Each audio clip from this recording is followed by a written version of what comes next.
اعوذ بک من ہمزات الشیاطین واعوذ بک ربی ان یحضرون۔ پھر میرے آقا علیہ الصلوۃ والسلام کی حدیث مبارکہ کے اندر اس کا ذکر ہے۔ پھر اس کو قرین، وساوس، اور اس کو خناس، اور اس طرح جو اس کے نام ہیں حمزات کے، یہ سارے انسان کے ساتھ ہوتا ہے۔ اب یہ حمزات کا کام ہے، شیطان کا کام ہے کہ انسان کو برائی کی طرف آمادہ کرتا ہے،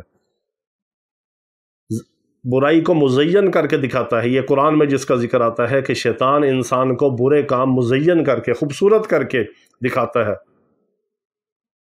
قرآن کے اندر یہ ذکر ہے کہ انسان کو شیطان برائی مزین کر کے دکھاتا ہے کہ یہ برائی یہ کر لو، بہت اچھا کام ہے، یہ تھوڑی سی دیر ایسے کر لو، یہ کر لو، وہ کر لو، گانے سن لو، کانوں کا مزہ آئے گا، بہت اچھی آواز ہے، بہت اچھا میوزک ہے، اس لڑکی کو دیکھ لو، بہت خوبصورت ہے۔ یہ سارا شیطان وسوسے ڈالتا ہے، اور برائی کو، بدکاری کو، بے حیائی کو مزین کر کے دکھاتا ہے، اللہ کی نافرمانی کو خوبصورت کر کے دکھاتا ہے، اور پھر انسان کو اس پہ مائل کر کے آمادہ کرتا ہے۔ اور قیامت کے دن کہے گا کہ یا اللہ مجھے یہ ملامت نہ کرے۔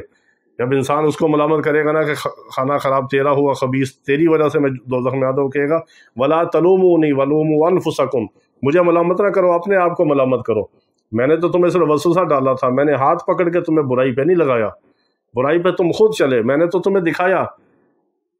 اور اللہ کے ہاں بھی ہماری حجت پوری ہے۔ ہم قیامت کے دن یہ نہیں کہہ سکتے کہ یا اللہ ہمیں دین کا نہیں پتہ تھا، اسلام کا نہیں پتہ تھا۔ اللہ نے ساتھ فرشتہ پیدا کیا، فَأَلْهَمَهَا فُجُورَهَا وَتَقْوَاهَا، اللہ نے دونوں راستے دکھائے، اور فرشتہ تقوی کا الہام کرتا ہے اللہ کی طرف سے، وہ نیکی کی طرف وہ چلاتا ہے، نیکی کی بات دل میں ڈالتا ہے، دماغ میں ڈالتا ہے، نیک اعمال کی طرف ڈالتا ہے، اسلام کی طرف بات دل دماغ میں ڈالتا ہے۔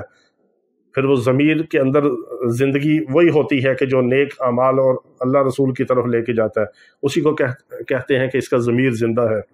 یہ ایک تحقیقی چیزیں ہیں اور بہت تفصیل طلب ہے، اس پہ انشاءاللہ کسی اور موقع پہ میں بات کروں گا۔ تو یہ اب وہ حمزات جو ہے وہ ہم سے برے کام کرواتا ہے، برائی کی طرف لے کے جاتا ہے انسان کو، جتنے برے کام ہیں وہ شیطان اور حمزات کرواتا ہے۔ اب ہم نے حمزات پہ قابو کیسے پانا ہے، اس کے شیطان کے چنگل سے کیسے بچنا ہے، اس کو کنٹرول کیسے کرنا ہے، اس سے کام کیسے لینا ہے۔ جس طرح حضرت سلیمان علیہ السلام کی دعا پہ اللہ رب العزت نے ان کو ایسی بادشاہت عطا فرمائی کہ جو نہ ان سے پہلے کسی کو بادشاہت ملی، نہ ان کے بعد ملی۔ اللہ رب العزت نے سارے جانوروں کی بولیاں ان کو سمجھ آ جاتی تھی، جانور، درندے، پرندے، چرند، اللہ نے سب ان کے آگے مسخر کر دیے، انسان اور جنات ان کے آگے مسخر کر دیے، ہوا ان کے تابع کر دی، پانی ان کے تابع کر دیا اللہ نے۔ اس طرح اللہ رب العزت نے سلیمان علیہ السلام کے لیے ساری چیزوں کو مسخر کر دیا۔ اب حضرت سلیمان علیہ السلام نے انہی سرکش جنات اور شیاطین سے، یہ بڑے بڑے جو دیو اور عفریت تھے، ان سے کام لیا۔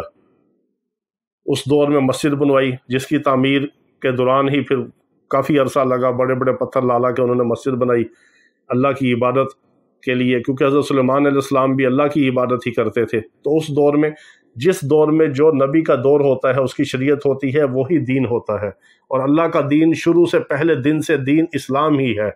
آگے نبی کی شریعت اور نبی بدلتا ہے، حالات اور زمانہ بدلتا ہے، دین ایک ہی ہے، ایک ہی دین ہے، اور ایک ہی اللہ کی توحید ہے، لا الہ الا اللہ، کہ اللہ ایک ہے، اس کے سوا کوئی عبادت کے لائق نہیں۔ یہ ازل سے ابد تک ایک ہی دین، ایک ہی اسلام ہے۔ اب حضرت سلیمان علیہ السلام نے ان جنات سے کام لیا، نیکی کے کام کروائے، ان سے اچھے کام کروائے، خیر کے کام کروائے، تعمیر کا کام کروایا۔ پھر حضرت سلیمان علیہ السلام کا وقت پورا ہوا، اللہ نے ان کو اٹھا لیا، اللہ کے پاس چلے گئے۔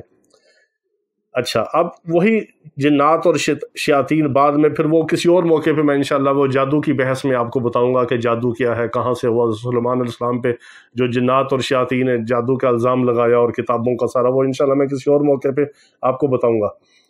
اب یہ ہے کہ وہ شیطان اور وہی حمزات جو ہمارے اندر ہوتا ہے، اس سے ہم نے بچنا کیسے ہے۔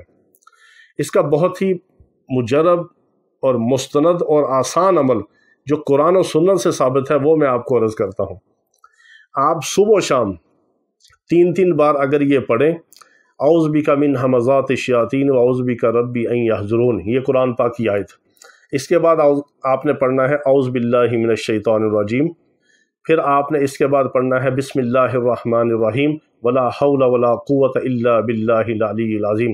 اس کو آپ نے صرف 3 بار صبح، 3 بار شام، اس ترتیب کے ساتھ آپ اس کو پڑھیں گے انشاءاللہ العزیز۔ اللہ رب العزت کے فضل و کرم سے یہ قوی امید ہے کہ اللہ رب العزت آپ کو ہمیں سب کو ہمزاد کے شیطان کے شر سے موت تک محفوظ رکھے گا، اور اس کا بس ہمارے اوپر نہیں چلنے دے گا، اس کے کنٹرول میں ہم نہیں آئیں گے، اور اللہ رب العزت اس کو ہمارے کنٹرول میں دے دے گا کہ وہ ہم سے برائی، بدکاری اور اس طرح کی چیزیں نہ چلا سکے۔ وہ مسلمان تو نہیں ہوگا، وہ تو میرے نبی علیہ السلام کی شان تھی کہ ان کے ہاتھ پہ وہ مسلمان ہو گیا، ہم اس قابل کہاں۔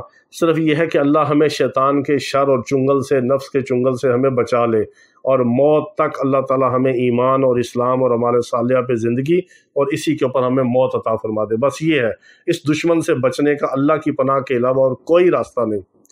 جب آپ یہ کریں گے تو انشاءاللہ العزیز سمجھے کہ ہمزاد آپ کے قابو میں آ گیا۔ جب آپ صبح شام دعاؤں کا اہتمام کریں گے، معمول کے اندر رکھیں گے، وہ آہستہ آہستہ آہستہ آہستہ اس کا شر، اس کا فتنہ، اس کی دشمنی، اس کی طاقت اور قوت کمزور پڑتی چلی جائے گی، اور آپ کی روحانیت اور اللہ سے تعلق اور اللہ سے محبت اور اللہ کا حفاظتی نظام اور حصار آپ کا مضبوط ہوتا چلا جائے گا، اور وہ فرشتہ جو آپ کو نیکی کا الہام کرتا ہے، اس کی پرواز اور اس کا جو حکم ہے وہ آپ کے اوپر اچھی طرح آپ اس کو تسلیم کریں گے، اور شیطان دبتا چلا جائے گا، کمزور ہوتا چلا جائے گا، آخر پہ مریل ہو جائے گا، اور اللہ تعالیٰ آپ کو اس کے شر سے بچا لیں گے۔